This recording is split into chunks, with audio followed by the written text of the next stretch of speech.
Welcome to another exciting episode of the Business of Digital podcast, featuring your hosts, Matt Siltala and Dave Rohr. Hey guys, Matt Siltala here alongside Dave Rohr, and today we are actually both in the same studio. Hey Dave. Hello, sir. It's warm here too. Well, yeah. What is it? What is the temperature in Chicago right now anyway? I don't want to know. Don't want to know, yeah. I just remember telling him the other day, hey, I hope that you're going to be okay with our cool 70 degrees, you know. He's like, it was -4 yesterday. So almost an 80-degree difference in most days, so I will take it. Well, anyway, it's good to have you in real life here in the studio. And, you know, what we're going to talk about today, this is going to be a fun one because this is something that makes me laugh so much. And I'm glad that you thought of this topic, but originally we were talking about just overreaction to Twitter and overreaction to stuff like that, but it's kind of expanded into an overreaction to certain things on social media.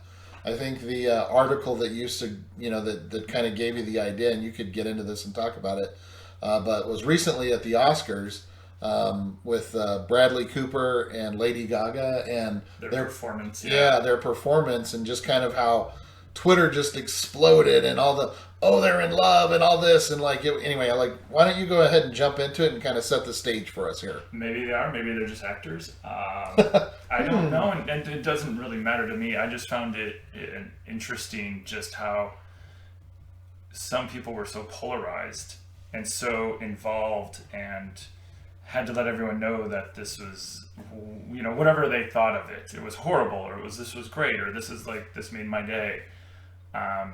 But I think there's also, from a business standpoint, times when companies have changed logos or launched products or poorly launched products or really well launched products, you know, like had super success.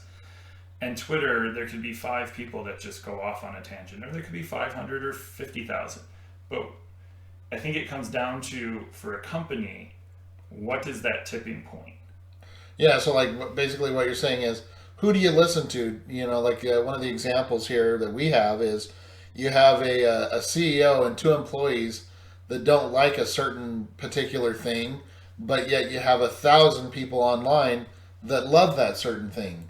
So who do you listen to? Do you listen to the CEO and the 2 employees, or do you listen to your community? I mean, my thoughts are I'm going to listen to the community every day. I mean, obviously the CEO and employees have some insights maybe, but I'm always going to do what I can to listen to the community, especially if there's that many of them backing it, or at least I'll look into it a little bit more and maybe go out and reach out and try to get some feedback. But those are just some of my first thoughts.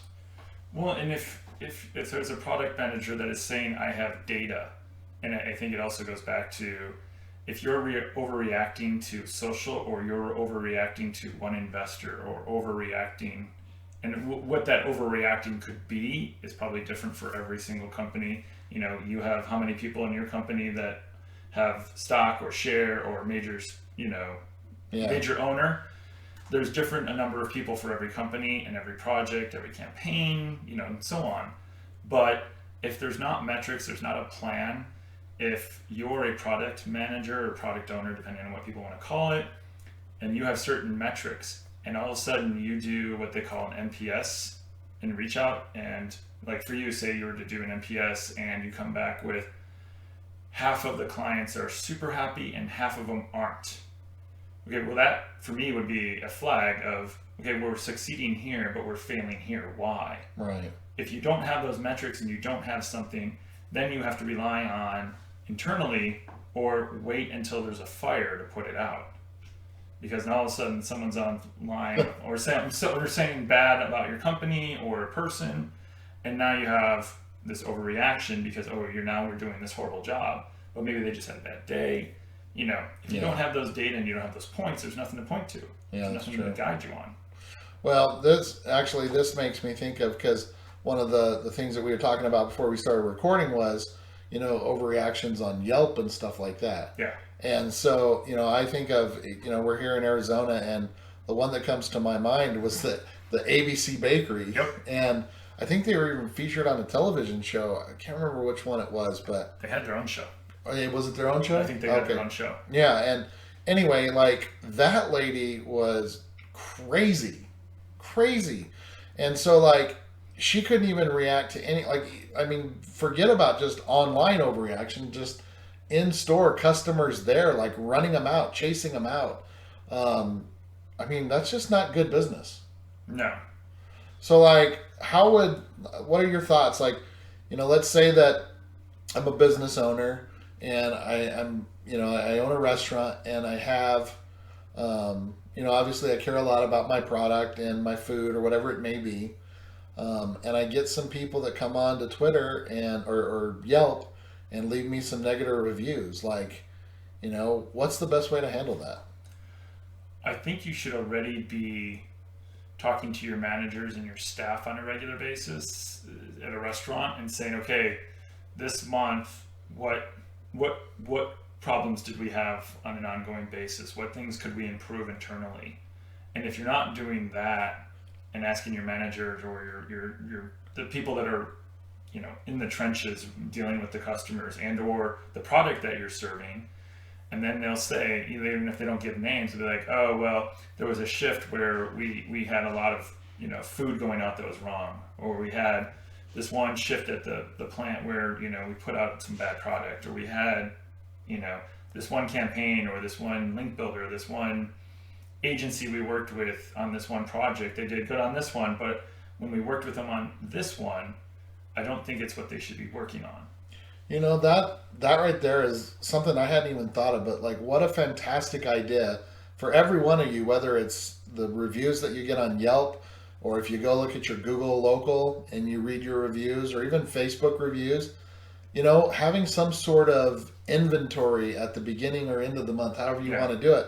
But basically take a few of, it doesn't even have to be your whole staff, but maybe some of your managers that then can take it down, to lower levels or whatever, but basically do some sort of I don't know if the word that I'm thinking of is inventory, or take some sort of where assessment. Assessment, there you go, that's the word I'm looking for, and talk that over with those, whether they be salespeople or waiters or whatever the topic may be in whatever your industry, but basically use that feedback instead of like having that knee-jerk reaction to screw you, my food's great, or screw you, my product's good, and like I'm gonna rant and rave about you and just cause a firestorm that's not needed on social. Instead of using it for that, which is a lot of our, and I'm guilty of it as well at times. Like I just have those knee-jerk reactions, but instead of doing that, take that information and use it to do an assessment and use it with your teams and say, okay,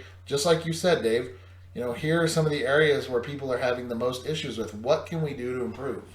Well, and if you're someone that's listening and you're like, well, I'm not a service oriented. If you are a SaaS solution or some other type of company that launches products or something that's completely online or something like that, or software, think about it from doing a post-mortem on the entire project. And I know a lot of people that I've worked with internally and externally when I was in-house in agency, some people would say they were going to do it, and most of them never did. So to actually do a post-mortem. But then also, going back to some of the kind of initial stuff of just the overreaction on social that can happen, have a plan with it. So if you're going to do a big launch, you probably have, from an SEO side, it's like, okay, what if our redirects don't go up?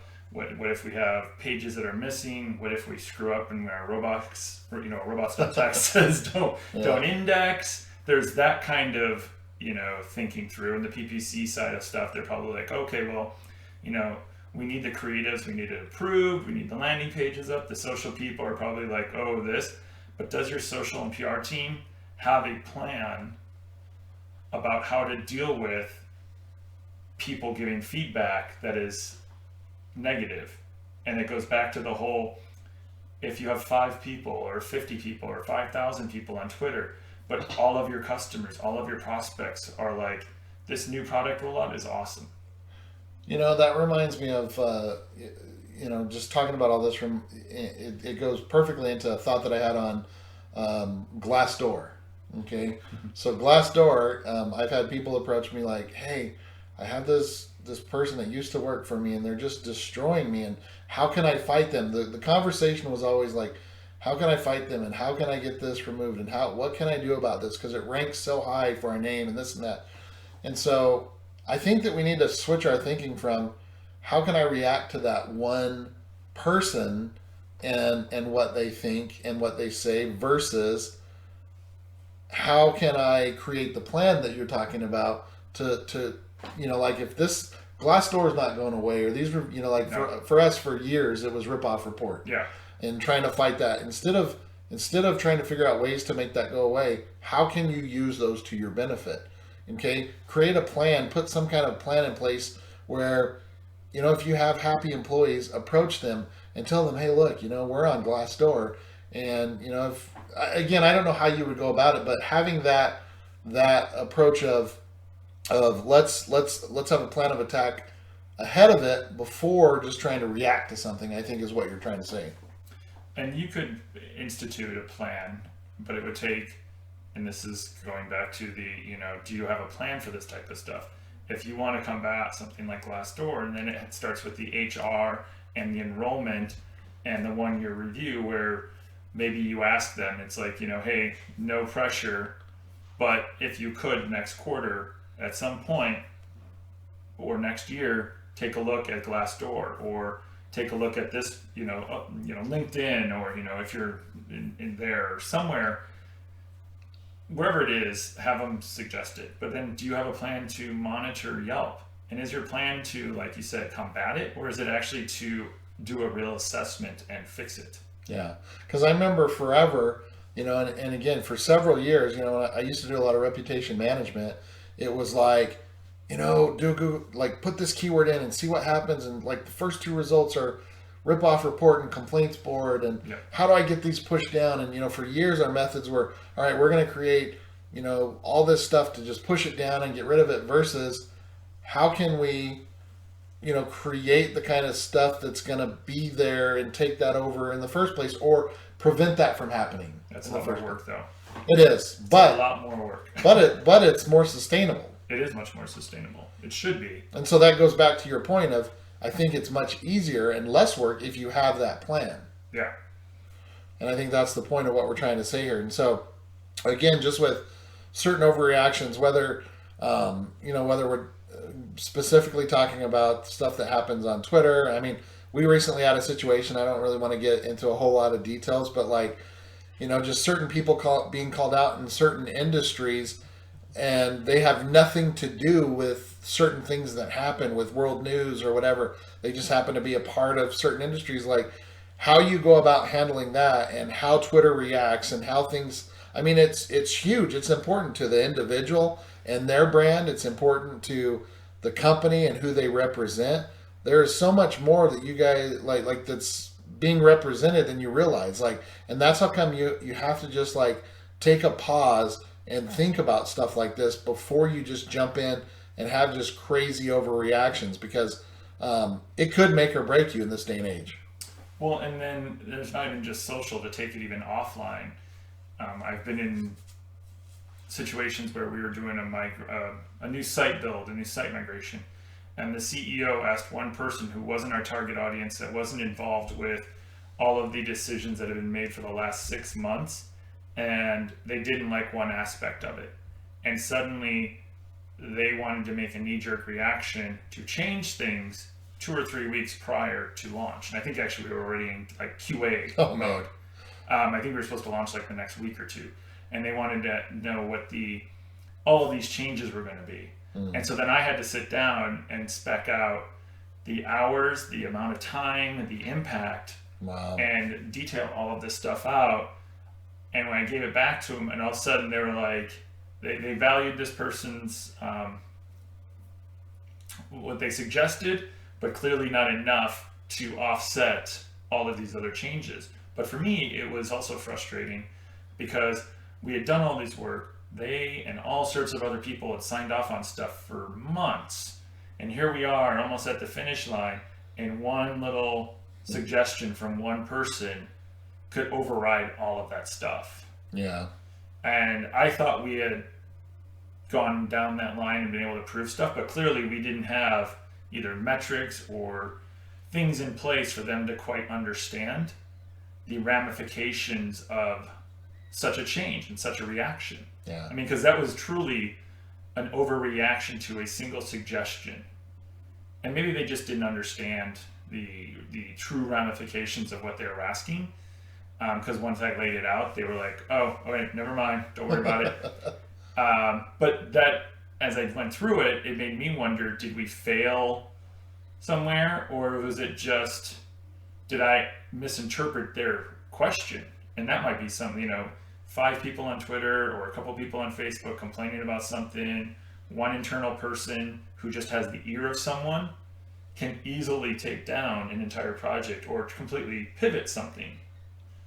And if you don't have some sort of, here's the process, here's the plan, here's the metrics, I think sometimes those people with an ear, those 5 people on Twitter, can make something that really isn't a big deal a really big deal. And sometimes maybe it is. Yeah. But, maybe they're just the tip of the iceberg and no one else is complaining. But if you don't have good things in place to listen to your employees, to your customers, to your prospects, and you don't have a plan and you're just not doing it, then you don't know what you don't know, and you just assume that that's what everyone thinks. Yeah, I like that. I think that would probably be one of my biggest takeaways, and hopefully everyone's listening and taking that into consideration, what we're talking about. But, with me, it's processes. We've always talked about, again, we're talking about overreaction on social, but, I kind of liken this to when we're doing a visual content project. Whoever we're working with, we want to know who all is going to be involved or who all needs to be involved before we go down the path. Like, if you have that in place, and then also like what we talked about earlier with, having some sort of plan in place where you could talk about things with salespeople, employees, key team members, if you will, on certain topics. When you're getting this feedback from all these different places, whether it be Twitter or Yelp or, again, whatever industry you're in, but compile this information or data that you're getting and talk through it with your team members and figure out how you're going to tackle it head on before it becomes an issue and it's something that you're having to overreact to or you are overreacting to, not even meaning to. And so those would be just kind of some of my final thoughts on how to go about all this. I can't imagine how often that happens, especially with visual things and infographics. Oh yeah, because it's so subjective. Yeah, it's so subjective, and I'm sure you can go through 5 levels of approvals with everyone, and then all of a sudden, one person that wasn't involved up until that point sees it and asks one question, and all of the dominoes just kind of fall apart. Perfect example is we were working on this amazing piece of content for this group, big group. Probably shouldn't say the name, but anyway, it was just this big group, and everybody loved it. But it was kind of a controversial because it was, around the 2016 presidential election. I'll just leave it at that. So super controversial, obviously these days, but it was an amazing piece of visual content. Everybody supposedly from this big company that they needed to be involved were involved. They promised us. We went through the whole process. Last minute, said company gets a little bit of cold feet, so they just run it past someone that they never told us about, i.e. someone in the HR legal or something, shot it down without even thinking, without hesitation. And we had spent probably 40, 50 hours on this project. Luckily, in our case, we got paid because, we have that system ironclad, but it sucked for the client that they had to go through all that time and money and basically get shot down.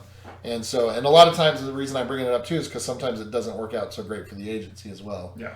But the lesson here being, do your due diligence, do your best to try to solve that before it becomes a problem that you can overreact to. And I really like what you said, Dave. And that, again, I'll leave it as my final thought. But I love how you mentioned just like getting all that feedback and that data and bringing it up with the team, having some kind of a monthly or even quarterly at least meeting where you guys assess everything that people are talking about you, any kind of negativity that you're seeing on Twitter, any kind of negativity on any of those channels, and figure out what you could do to improve from that. Instead of wanting to go and react to these people that just aggravate you, figure out your plan of attack to to switch it around on them, so to speak. Those are my thoughts. And be proactive. When I worked in the One SaaS, we would do emails out to the customers telling them that what was changing, and that we would try to, ahead of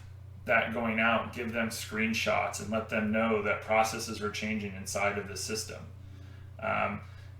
It's funny, we'll see people complain on Facebook about Facebook changes or Twitter changes or the UI, and it's like, oh my gosh, this is so great, or oh my gosh, I hate this. Yeah. I imagine Facebook, the team there has their own metrics of engagement. Does it go up and down? They probably have people segmented. They've probably done A/B testing. Do you have that kind of stuff in place? Do you alert your customers of large changes? Because if you don't, then they're probably the ones that are going to go on Twitter and bash you. Yep. And if you don't have that kind of, let's get ahead of this stuff for all things, or as many as you can, it will bite you. All right. Well, guys, as always, if there's any questions that you have, or even if you have examples to overreaction of social media, we'd love to hear about it, talk about it. Reach out to us on Twitter. We are always there. But for Dave Rohr with Northside Metrics, I'm Matt Soltel with Avalanche Media. And thank you guys for listening. We'll catch you on the next one of these. Thanks.